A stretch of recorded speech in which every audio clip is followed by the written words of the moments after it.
and I have spent my entire career in Belfast and Sarajevo, from Beirut to Baghdad, watching the people within those borders burn. My friend Yara is Palestinian. Her family in Gaza live in one of those borders. Today, she told me that 17 members of her family were murdered in a single Israeli strike. This is what she said yesterday. Over drinks, people are talking. Surrounded by Brits, Germans, and Europeans, I'm sat in the middle and I hear them talk of genocide. They don't even recognize that the chain around my neck is of Palestine. They talk and they wonder about how their governments are complicit. They're apologetic, they're sad, and this isn't fake empathy. This is genuine. I have not seen this before. Then they ask me how things are with my family, remembering that they live in the Middle East. I tell them I have family in Gaza, and I watch their faces sink. They look at me not with pity, but with an awe of respect. I tell them stories from the ground in Gaza from my family, and they say, how are you still sitting here carrying on with a straight face? I say, at least they're killing entire families. Imagine if the 6-year-old was left alone. The conversation shifts.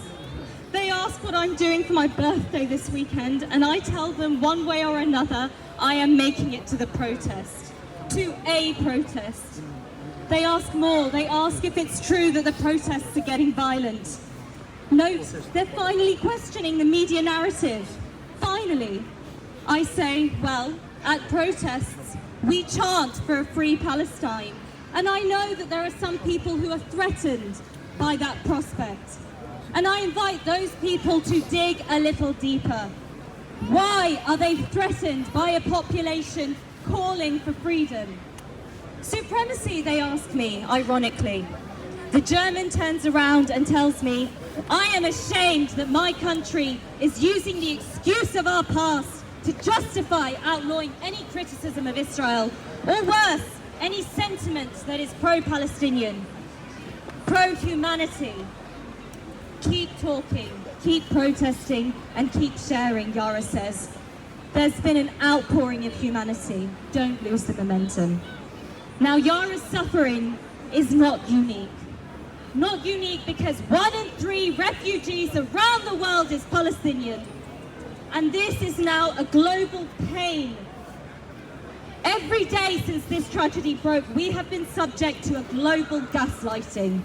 The dehumanizing rhetoric deployed to erase, to silence and reframe the catastrophe, the Nakba of the Palestinian people, and what they experience daily for the last 75 years has been incessant.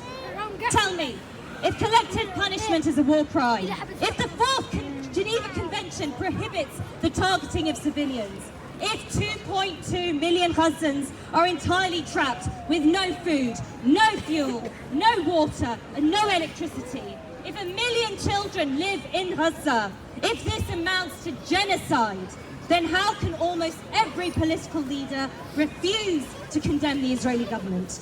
How can they openly advocate contravening international law, both the leader of the opposition and the Prime Minister? And how can we sit back and watch a genocide of almost 1 million children happen in front of us?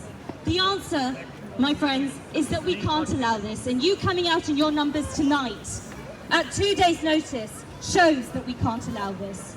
So the question then becomes, what do we do? And at this point, forgive the change in tone, I'm now going to recite to you a parable of the prophet Abraham and the bird.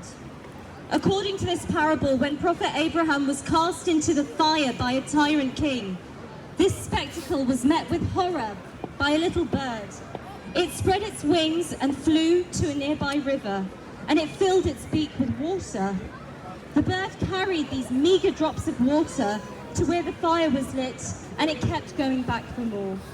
The water that it fetched, of course, was not enough to quell those raging flames. And an arrogant crow mocked the bird's efforts and haughtily told him, "How can you hope to douse the fire with such little water? Surely you realize there is nothing that you can do." The bird remained unperturbed and calmly replied, "When I meet with God, he will not ask me whether I was able to put out the fire. He will only inquire as to whether I did my part to see that that fire was extinguished." Every single one of you are here today because you want to do your part. Whether it's donations, whether it's prayers, whether it's lobbying your political representatives, there will be something that you can do because you are here for a purpose. As human souls, and we believe every human soul is sacred, in the words of Hafez, a Persian poet, where you are right now is where God circled on a map for you to be. And that purpose includes stewardship of the entire world and the human beings that inhabit it.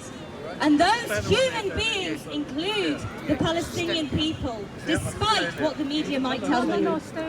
So in the words of the late and great Tony Benn, there are two flames that burn in the human heart. The flame of anger against injustice, but also the flame of hope that we can build a better tomorrow together. So we will not rest. We will not rest.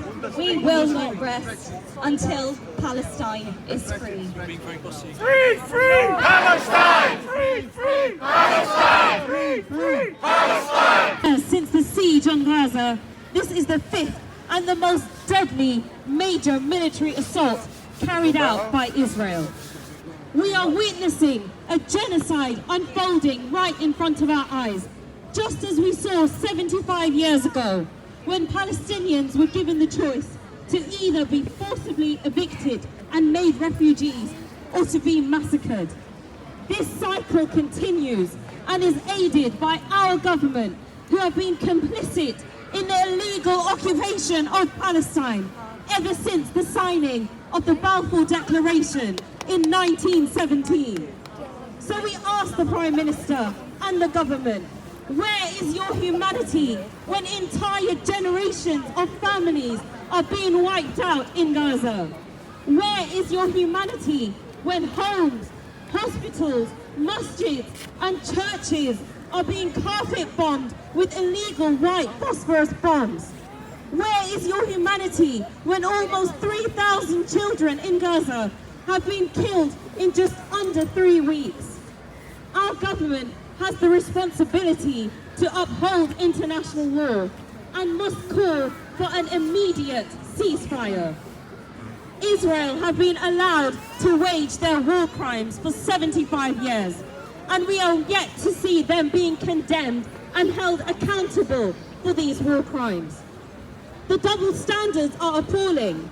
We have seen the outrage, the downpour of support for the Ukrainians, and for the calls from the international community to place sanctions on Russia.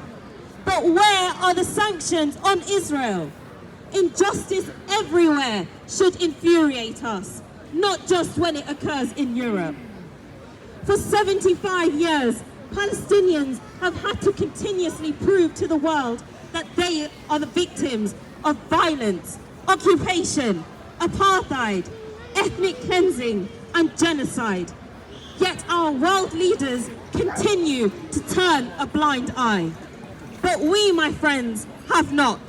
We will remember all the Palestinians who have been martyred in Gaza in the past few weeks. We will remember all the Palestinians who have been attacked and killed in the West Bank in the past few weeks. We will not let them die in vain. We will mourn them and the rest of the thousands of the Palestinians who have been martyred in this 75-year-long brutal occupation.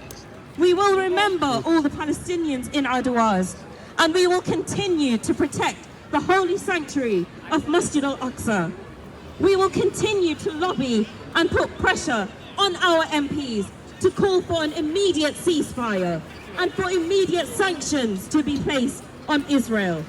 We will continue to campaign and raise awareness. We will continue to boycott HP, Puma and Coca-Cola for their complicity in apartheid. We will always stand in solidarity with the people of Palestine in their fight for liberation against apartheid and imperialism. And we will continue to fly our flags high and proud, no matter what the Home Secretary says. Last weekend, we saw the biggest Palestine protest the UK has ever seen, with 300,000 in attendance. So I urge you all, join the movement, join Friends of Al-Aqsa, and let's make tomorrow even bigger. Bring your friends and family, and let's show our government that we won't be stopped. We will continue to come out in our hundreds and thousands, time and time again, not only until there is a ceasefire, but until there is an end to the blockade on Gaza, an end to the illegal occupation, an end to the ethnic cleansing, and an end to apartheid. So say it all with me now. Free, free, Palestine!